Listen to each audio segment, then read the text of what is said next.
چھین لی اور انہیں اپنا غلام بنا لیا۔ یہ بنی اسرائیل کی قید یعنی کیپٹیوٹی کا دور تھا۔ مصری جو اپنے آپ کو قبطی کہتے تھے، ان سے جبری مزدوری کرواتے اور ان پر بہت ظلم و ستم کرتے۔ حضرت یوسف علیہ السلام کے تقریباً 200 سال کے بعد اللہ تعالیٰ نے ان کو اس قید سے نجات دلوانے کے لیے انہی میں سے حضرت موسیٰ علیہ السلام اور آپ کے بھائی حضرت ہارون علیہ السلام کو نبوت عطا فرمائی کہ وہ اپنی قوم یعنی بنی اسرائیل کو مصریوں کی قید سے آزادی دلوا کر واپس انہیں فلسطین میں لا کر آباد کریں۔ مصر پر فرعون کی حکومت تھی۔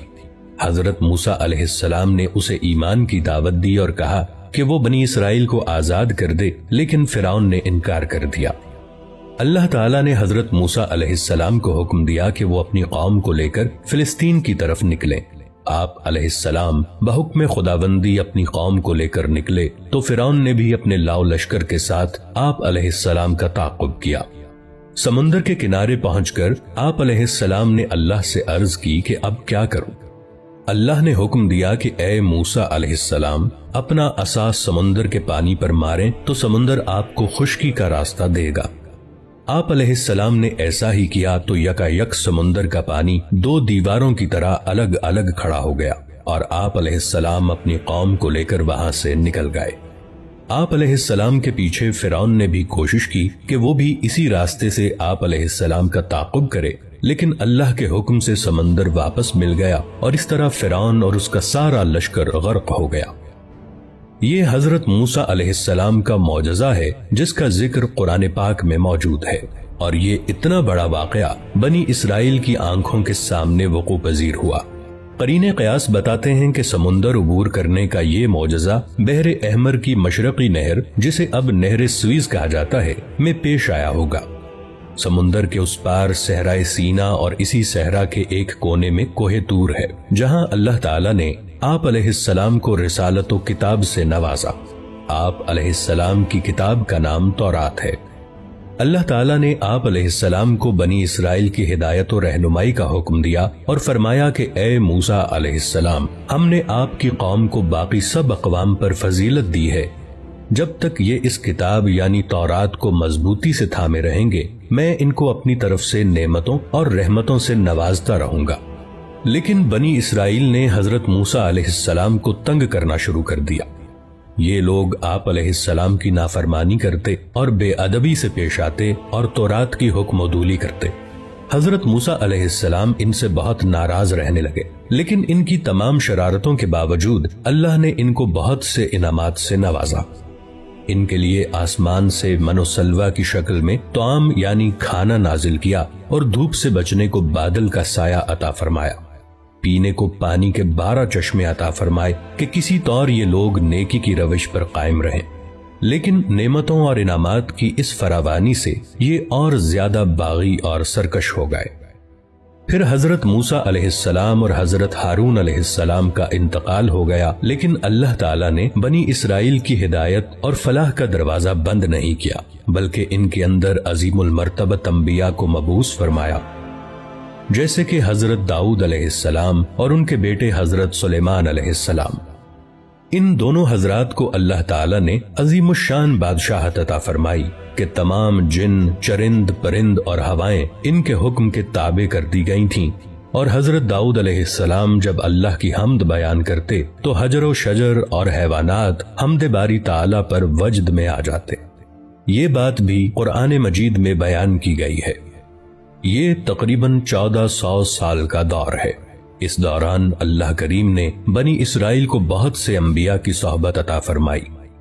کوئی وقت ایسا نہیں گزرا کہ ان کے درمیان کوئی اللہ کا نبی موجود نہ رہا ہو، لیکن ان کی اکثریت فسق و فجور میں ہی مبتلا رہی، اور یہ لوگ اللہ تعالیٰ کی نافرمانیاں کرتے رہے اور اللہ کے انبیاء کو ستاتے رہے، اور کئی نبیوں کو تو انہوں نے قتل کر دیا۔ اللہ تعالیٰ نے ان کے ان بڑے بڑے گناہوں کی وجہ سے ان پر وقتاً فوقتاً عذاب بھی بھیجا، لیکن یہ لوگ سدھر کے نہ دیے۔ جدید تاریخ کی اصطلاح میں اس دور کو دور قبل از مسیح کہا جاتا ہے، اور اسے انگلش میں BC سے لکھا جاتا ہے، یعنی بیفور کرائسٹ، اور اب اور بھی جدید اصطلاح میں اسے CE بھی کہتے ہیں، یعنی کامن ایرا۔ اللہ تعالیٰ نے بنی اسرائیل پر اپنی آخری حجت قائم کرنے کے لیے حضرت عیسیٰ علیہ السلام اور حضرت یحییٰ علیہ السلام کو ان کی طرف واضح نشانیاں دے کر بھیجا۔ حضرت عیسیٰ علیہ السلام حضرت مریم علیہ السلام کے بیٹے تھے، جنہیں اللہ نے معجزانہ طور پر بغیر باپ کے پیدا کیا اور بہت سے معجزات عطا فرمائے، اور آپ علیہ السلام کے ہم اثر حضرت یحییٰ علیہ السلام بھی معجزانہ طریقے سے حضرت زکریا علیہ السلام کے ہاں پیدا ہوئے، جبکہ حضرت زکریا علیہ السلام اور آپ کی بیوی دونوں بہت ضعیف ہو چکے تھے۔ حضرت عیسیٰ علیہ السلام رسول اور حضرت یحییٰ علیہ السلام نبی تھے۔ بقول عیسائی مورخین کے حضرت عیسیٰ علیہ السلام کی ولادت کے دن سے سن عیسوی کا آغاز ہوا، جو کہ اس وقت 2022 چل رہا ہے، یعنی حضرت عیسیٰ علیہ السلام کو پیدا ہوئے 2022 برس ہو چکے ہیں۔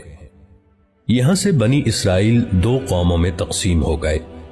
جو لوگ حضرت عیسیٰ علیہ السلام پر ایمان لائے وہ اپنے آپ کو عیسائی کہنے لگے، اور جو لوگ حضرت عیسیٰ علیہ السلام پر ایمان نہیں لائے وہ یہود ہی رہے۔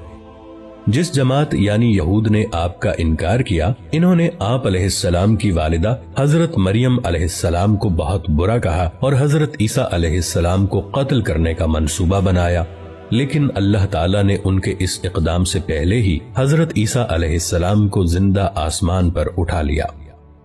حضرت عیسیٰ علیہ السلام کے آسمان پر اٹھائے جانے کے تقریباً 250 سال کے بعد اصحاب کہف کا مشہور واقعہ پیش آیا۔ یہ لوگ امیر و کبیر گھرانوں کے کچھ نوجوان تھے۔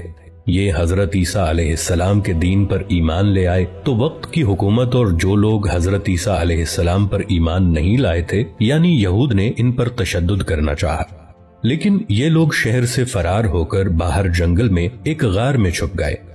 اس غار میں اللہ تعالیٰ نے ان پر نیند طاری کر دی اور یہ اس غار میں کئی سال تک سوتے رہے۔ اس کا پورا ذکر قرآن مجید کی سورہ کہف میں موجود ہے۔